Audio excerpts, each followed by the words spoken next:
Good morning, students.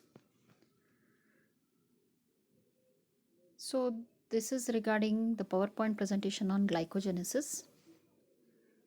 So, we have done with all the topics in the last class, which was related to the ED pathway, glucuronic acid pathway, as well as other regulations with respect to that. So, now let us see what is this glycogenesis. So, why this glycogenesis should happen in our body? First of all, we will see what is this glycogen. So, it is a very important storage compound, storage uh, molecule, which is going to be stored in our body, that is, in case of animals. Whereas, in case of a plants, starch is the storage polysaccharide. So, it is one of the polysaccharide. Glycogen is a polysaccharide, and we can also call it as it is a homopolymer, which is going to have a repeated units of alpha D glucose units, or in case of this glycogen molecule. And each molecule is further linked to each other by forming 1,4 glycosidic bonds, which is further that is which is mainly connected with the first carbon atom of this active glucose molecule or the residue to the sixth carbon atom of the approaching next glucose residue. So you can make out in the structure where you can see the alpha 1 6 linkage, which is going to be formed after having 6 glucose residues.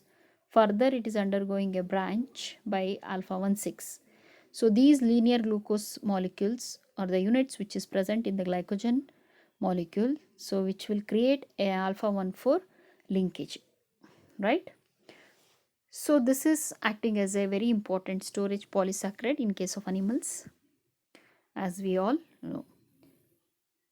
So once there is a chain which consisting of 8 to 10 glucose residues, that is in case of the glycogen fragment, further the branching starts now. So once if you see the glucose molecules which are going to be arranged in a linear way, the branching which is going to begin or start by forming 1,6 linkage. So this liver glycogen is going to be synthesized in the well fed state, during the well fed state of an individual, that is once after the meal or well fed state, we can say. So this glycogen is going to start to synthesize from the glucose molecule. So your body is full flood with the glucose molecule, so feed up with the glucose molecule, glucose units, then it is going to start to synthesize the glycogen. So during that, you can see when the glucose is going to be available, so the glycogen is going to be synthesized, that is in case of the liver.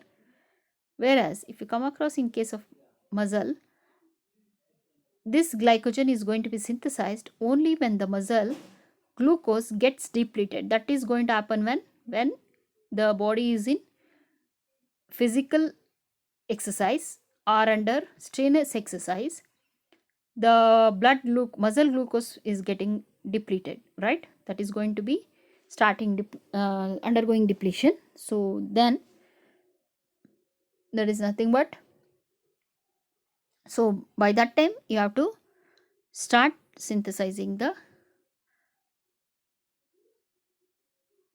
muscle, that is a glycogen in case of muscles, that is during strenuous exercise or the physical exercise.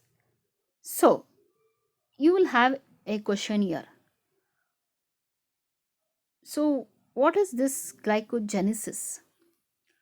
So it is nothing but the synthesis or the biosynthesis of glycogen.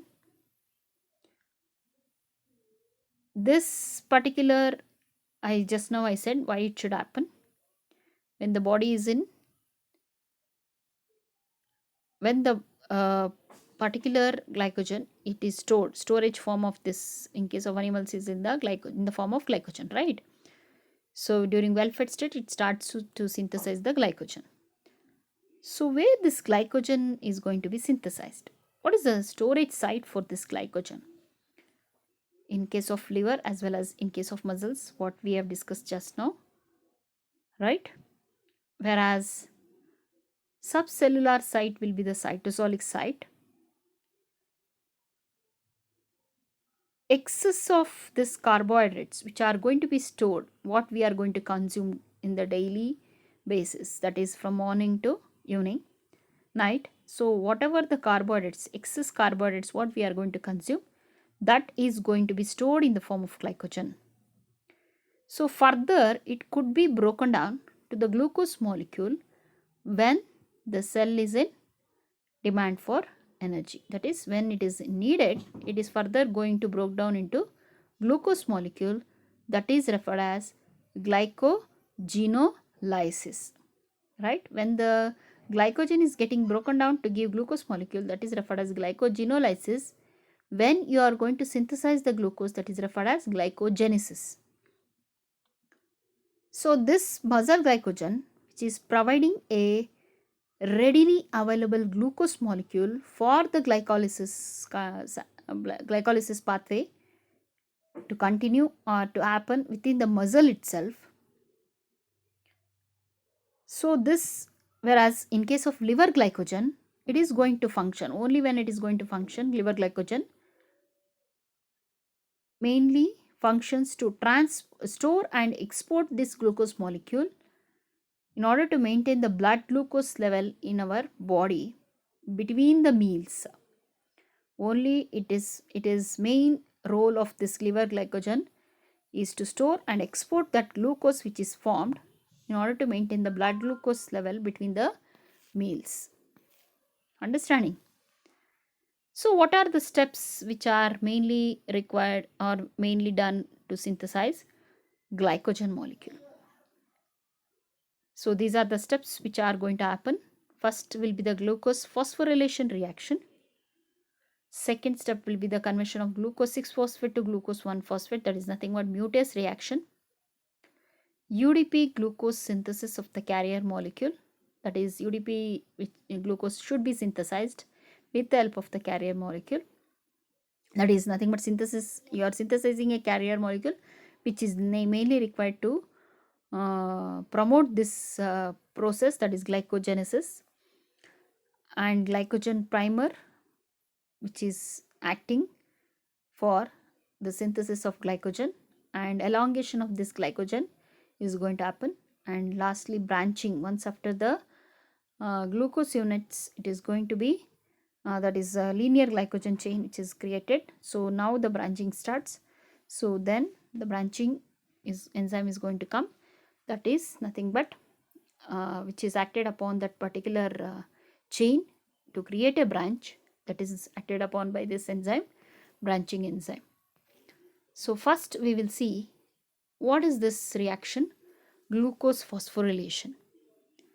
So this is a reaction which is mainly happening, that is mainly catalyzed by hexokinase enzyme.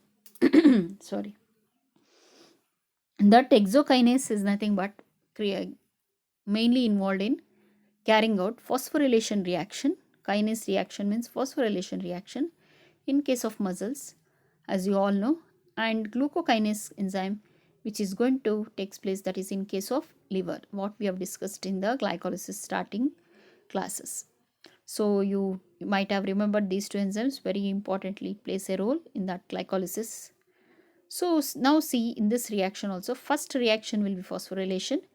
Glucose is taking up ATP molecule, it is utilizing, undergoing phosphorylation at the 6th carbon atom of the glucose molecule to form glucose 6-phosphate. So then this glucose 6-phosphate which is going to be formed, so you have to write the structure here, glucose molecule.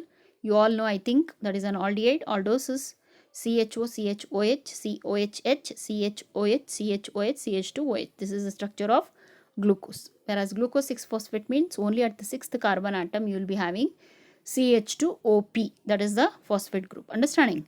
CHO, CHOH, COHH, CHOH, CHOH, CH2OP. That is the sixth carbon atom is getting phosphorylated. Now, the glucose 6-phosphate. See, you have to write the structure, that is very, very important. Here I have not shown in this. Why? Because you already learned that structures in other pathways, that is glycolysis. Very simple. So, glucose 6-phosphate, which is so formed, is further undergoing mutase reaction now. So, you all know what is the function of this mutase enzyme. We have learnt in glycolysis. Same enzyme. So, the just transferring or shifting of the phosphate group from one carbon atom to next carbon atom is mainly catalyzed by mutase enzyme, that is mutase reaction. So glucose 6-phosphate, which is so formed, is getting undergoing synthesis now. So that now that is getting converted to glucose 1-phosphate. So that glucose 1-phosphate in a reaction where in which phosphoglucomutase is involved in this particular step, glucose 6-phosphate to glucose 1-phosphate, where you can see the mechanism here, enzyme which is with the phosphate group. So it is getting phosphorylated. So that is continued, and you can make out formation of this glucose 1,6-bisphosphate plus enzyme is going to be generated. Then again it is resulting in the formation of glucose 1-phosphate. So inorganic phosphate is going to be removed from the 6th carbon atom and is attaching to the enzyme molecule, right? So after mutase reaction, so now you are going to see how you are going to synthesize carrier molecule. That is nothing but here carrier molecule is UDP glucose. It plays a very important role and it acts as a carrier molecule and it acts as a vehicle which is involved in the that is mainly involved in the carrying the glucose molecule, which is to be added to the further building up of your glycogen molecule. That is very, very important. So you can make out in this slide. So this glucose 1-phosphate, this particular reaction, that is synthesis of carrier molecule, is done by UDP glucose pyrophosphorylase enzyme. So you can see here glucose 1-phosphate, which is so formed, is reacting with the UTP molecule, that is uridine triphosphate, to form your UDP glucose, that is uridine diphosphate glucose molecule is going to be synthesized. This is acting as a vehicle here which carries or which helps in carrying the glucose molecule, mainly added to the filling up of your particular glycogen molecule, that is building up of your glycogen molecule. Inorganic pyrophosphate is going to be released or removed from this, resulting in the formation of UDP glucose. Glucose is combining with UDP molecule, and here 1-phosphate is going to combine with the 2 phosphates, that is here one more phosphate is combining with another 1-phosphate, resulting in uridine what is that, inorganic pyrophosphate. Now coming for the glycogen primer. What is this glycogen primer? This is a very small fragment of pre-existing glycogen molecule which is going to act as a primer in order to initiate the process of glycogen synthesis. Understanding? So it is going to act as a fragment. It is a very small fragment which is going to be present, that is of the pre-existing glycogen molecule, which will act as a primer in order to initiate the process of synthesis of glycogen. So in this, what is going to happen? Here in glycogen depleted condition, so this particular protein primer called the glycogenin, which comes to the picture. Understanding? Only during glycogen depleted condition, a protein primer which is called as glycogenin is going to act on as the fluorine molecule, wherein which the glucose molecules which are from the UDP glucose, that was acting as a vehicle in order to carry the glucose molecule, right, to building up of the glycogen. So this acts as a glycogenin, acts as a fluorine now. So wherein which glucose molecules from the UDP glucose which are added up like a blocks. Now you are going to fill up like a blocks, like bricks. Understanding? So you are going to fill up this particular glucose molecule from the UDP glucose that is acting as a vehicle. So it will act like a vehicle and it will make the glucose. It will go on adding up of the glucose molecules like a blocks. So the hydroxyl group of this amino acid, tyrosine, of this particular primer, that is glycogenin, which is going to be the site at which the initial glucose unit is going to be attached. Understanding why we require this glycogenin primer? Because the hydroxyl group of this amino acid tyrosine, which is present in that glycogenin, is acting as a site where the initial glucose unit is going to be attached there.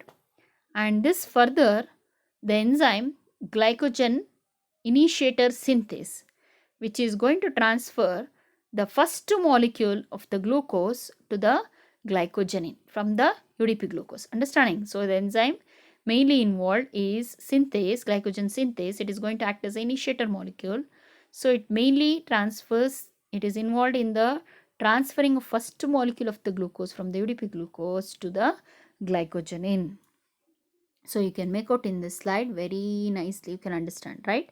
So glycogenin, you can make out tyrosine hydroxyl group where in which this is the site which is present in the glycogenin molecule.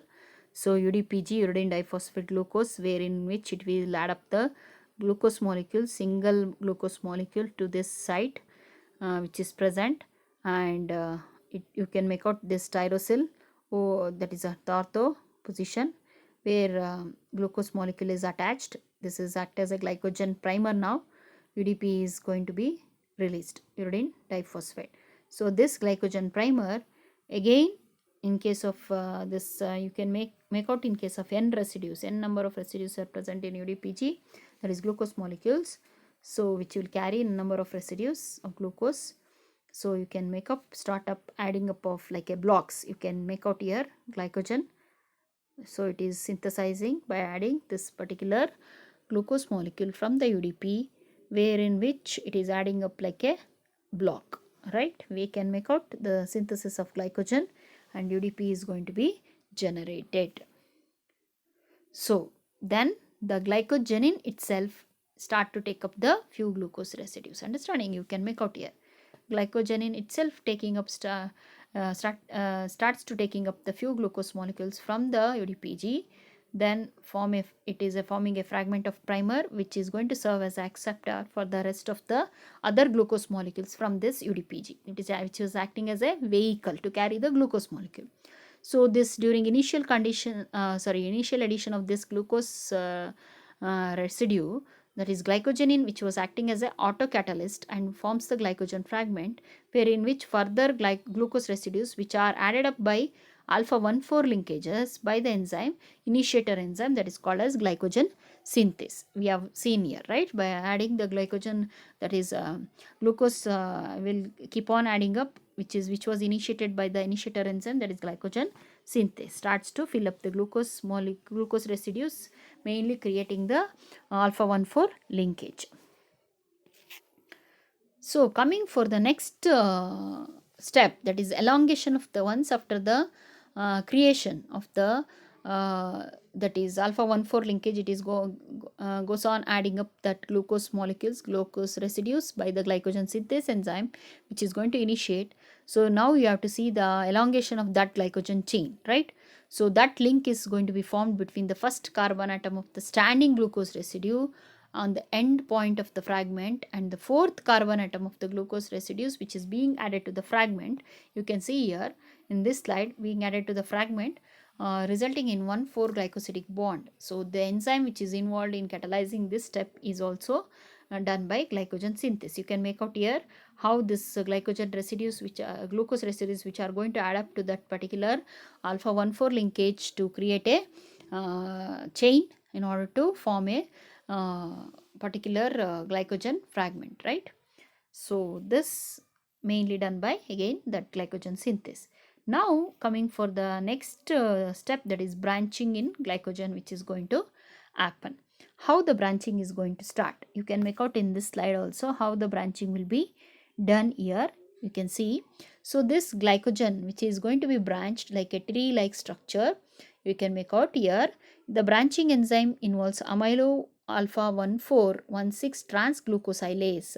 So this is called as amylo alpha 1416 transglucosylase is the enzyme which is involved in the creating the branch, that is at the alpha 16 position, so which mainly occurs at every 8 to 12 residues. So it is going to happen, it is going to create the branch only after 8 to 12 residues. You can make out here the branching is done only after 8 to 12 residues.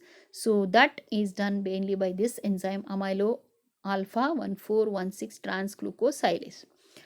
So the particular this branching enzyme, so where in which after addition after creating the branch at that particular position 8 to 12 residues, then it is going to transfer 6 to 7 residue segment from the non-reducing end. So it is going to transfer 6, please note this point, it is going to transfer once after creating the branch, it is going to transfer 6 to 7 residue segment from the non-reducing end. We have already seen in the first slide which is the reducing end and non-reducing end, so you have to remember. So it is going to transfer 6 to 7 residue segment from the non-reducing end, and now you are going to observe the newly created branch. So the branch will be the third step, you can see here in this slide, newly created branch you can see now with this transfer of the 6 to 7 residue segments from the non-reducing end. Further, that glucose units are going to be added up by a alpha 1,4 linkages by the enzyme glycogen synthase again. Again, glycogen synthase enzyme is involved, adding up the glucose units, creating alpha 1,4 that is added up by the alpha 1,4 linkages. So that the enzyme is mainly important in creating that particular linkage alpha 1,4. Understanding?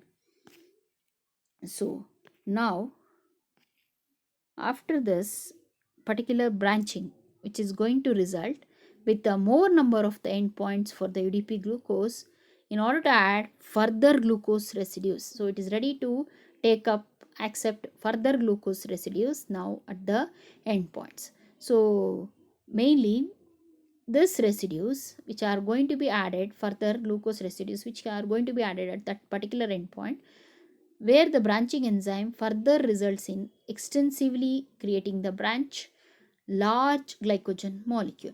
By creating the extensively large glycogen molecule, you can make out by the branching which was created by adding up of glucose residues.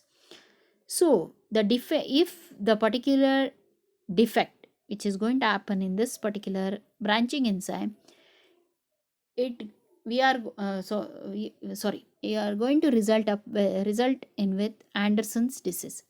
So if the branching and if the gene which is responsible for the synthesis of this enzyme, branching enzyme, that is amylo alpha 1416 transglucosylase, then they are going to end up with the Anderson's disease.